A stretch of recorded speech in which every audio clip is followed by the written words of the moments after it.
ಈ ಭಾರತದ ದೇಶದ ಮಂದಿರದ ಸುಂದರಿ ಜಾನಕಿ ಅಮ್ಮನವರು ಸಂಗೀತ ಲೋಕದಲ್ಲಿ ವಿಶೇಷವಾದ ಧ್ವನಿ ಹೊಂದಿದ್ದರು ಎಂದು ಖ್ಯಾತ ನಟ ಎಸ್ ನಾರಾಯಣ್ ಹೇಳಿದರು.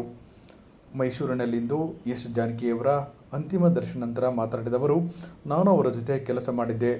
ದೊಡ್ಡ ಗಾಯಕಿ ಆದರೂ ಸಹ ಅವರ ಸರಳ ವ್ಯಕ್ತಿತ್ವ ಮತ್ತು ಅವರ ಒಳ್ಳೆಯ ಗುಣ ಮೆಚ್ಚುವಂಥದ್ದು. ಎಲ್ಲೋ ಹುಟ್ಟಿ ಎಲ್ಲೋ ಬೆಳೆದರೂ ಕೂಡ ಕರುನಾಡಿನ ಮಣ್ಣಿನಲ್ಲಿ ಸಾಯಬೇಕು ಅಂತಿದ್ರು. ನಮ್ಮ ಮಣ್ಣಲ್ಲಿ ತಾಯಿಯ ಕೊನೆಯುಸಿರುವುದು ನನಗೆ ಅತ್ಯಂತ ಹೆಮ್ಮೆಯ ವಿಷಯವಾಗಿದ್ದು, ಆ ತಾಯಿಯ ಆತ್ಮಕ್ಕೆ ಸಿಗಬೇಕು. ನನ್ನ ಸಿನಿಮಾಗಳಲ್ಲಿ 2 ಹಾಡು ಹಾಡಿದ್ದಾರೆ ಎಂದು ಇದೇ ಸಂದರ್ಭದಲ್ಲಿ ಎಸ್ ನಾರಾಯಣ್ ಅವರು ಜಾನಕಿಯವರ ಗುಣಗಾನ ಮಾಡಿ ಜಾನಕಿ ಅಮ್ಮನವರ ಬಗ್ಗೆ ಮಾತನಾಡಿದರು. ಯಾವುದೇ ನಾಯಕಿಗೆ ಹೊಂದುವಂಥ ಅದ್ಭುತವಾದಂಥ ಶಾರೀರ ಅವರು ಇವತ್ತು ನಮ್ಮಿಂದ ದೂರ ಆಗಿರ್ಬೋದು, ಆದರೆ ಅವರ ಹಾಡುಗಳು ಎಲ್ಲ ಕಾಲಕ್ಕೂ ಚಿರಸ್ಥಾಯಿಯಾಗಿ ಉಳ್ಕೊಂಡಿರ್ತದೆ. ಪ್ರತಿಯೊಂದು ಹಾಡುಗಳು ಅಷ್ಟೇ.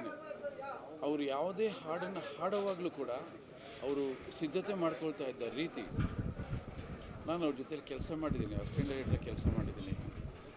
ಎಷ್ಟು ಅವರು ಅಸಿಸ್ಟೆಂಟ್ ಡೈರೆಕ್ಟರ್ಗಳನ್ನ ಪ್ರೀತಿಯಿಂದ ನೋಡ್ಕೋತಾರೆ ಅಂದರೆ, ಅಷ್ಟು ದೊಡ್ಡ ಗಾಯಕಿ ಆದರೂ ಕೂಡ ಸ್ವಲ್ಪ ಕೂಡ ಗರ್ವ ಇಲ್ಲ, ಭಾಳ ಸರಳತೆ, ಆಮೇಲೆ ಭಾಷೆ ಮೇಲೆ ಭಾಳ ಪ್ರೀತಿ.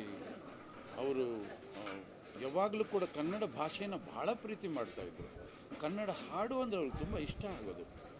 ನೋಡಿ, ನಮಗೆ ಗೊತ್ತಿಲ್ಲ, ಅವರು ಎಲ್ಲೋ ಹುಟ್ಟಿ ಎಲ್ಲೋ ಬೆಳೆದು ಎಲ್ಲೋ ಬದುಕಿ ಕನ್ನಡ ಮಣ್ಣಲ್ಲಿ ತಮ್ಮ ಕೊನೆ ಉಸಿರನ್ನು ಚೆಲ್ತಾರೆ. ಅಂದರೆ ಈ ಮಣ್ಣಿನ ಮೇಲೆ ಅವ್ರಿಗೆ ಎಷ್ಟು ಪ್ರೀತಿ ಇರಬೇಕು ಅಂತ ಹೇಳ್ತಾ ಇದ್ದರು. ಬಹಳ ಕಡೆ ಅವರು, ನಾನು ಮೈಸೂರಲ್ಲಿ ಕೊನೆ ಉಸಿರು ಎಳಿಬೇಕು ಅಂತ, ನನ್ನ ಜೀವ ಇಲ್ಲೇ ಹೋಗಬೇಕು ಅಂತ ಆ ಥರ ಬಯಸೋದು ಬಹಳ ಬಹಳ ಅಪರೂಪ.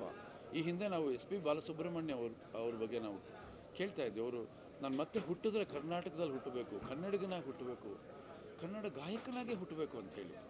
ನೋಡಿ, ಕೆಲವ್ರಿಗೆ ಯಾವ ರೀತಿ ಎಲ್ಲ ಆಸೆಗಳಿರುತ್ತೆ. ತಾಯಿ ನಮ್ಮ ಮಣ್ಣಲ್ಲಿ ಆ ತಾಯಿ ಕೊನೆ ಉಸಿರು ಎಳೆದಿರೋದು, ಇಲ್ಲಿ ಅವರ ಬಹುಶಃ ಸ್ಮಾರಕ ನಿರ್ಮಾಣ ಆಗುತ್ತೆ ಅಂತ ಅನ್ಕೋತೀನಿ.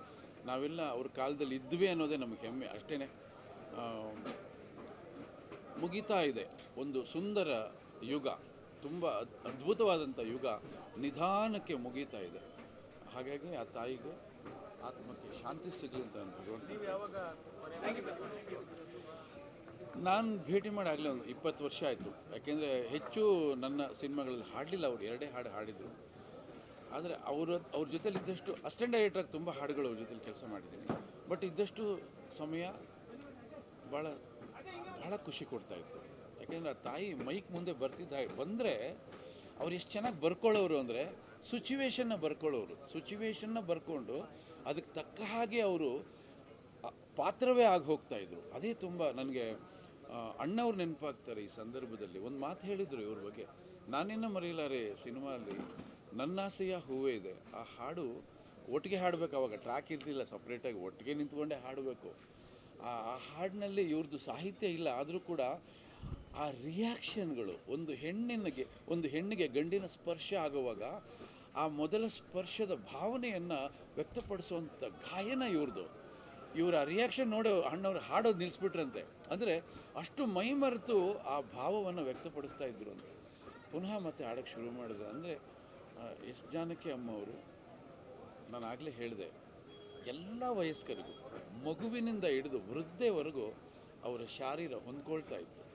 ಭಾಳಷ್ಟು ಜನರಿಗೆ ಗೊತ್ತಿಲ್ಲದೆ ಇರೋ ಒಂದು ವಿಷಯ ಇದೆ, ಗಂಡು ಧ್ವನಿಯಲ್ಲಿ ಅವ್ರು ಹಾಡ್ತಾಯಿದ್ರು, ಗಂಡು ಧ್ವನಿಯನ್ನು ಅವರು ಹಾಡ್ತಾಯಿದ್ರು. ಅಂಥ ಒಂದು ಪ್ರತಿಭಾವಂತ ಗಾಯಕಿ ಅವರಿಲ್ಲ. ಆದರೆ ಅವ್ರು ಹಾಡಿದ ಗೀತೆಗಳೆಲ್ಲ ಸದಾಕಾಲ ಮುಂದಿನ ಪೀಳಿಗೆಗೂ ಕೂಡ ಅದು ಜೀವಂತವಾಗಿರುತ್ತೆ. ಆ ತಾಯಿಗೆ ಆತ್ಮಕ್ಕೆ ಶಾಂತಿ ಸಿಗಲಿ ಅಂತ ಪ್ರಾರ್ಥನೆ.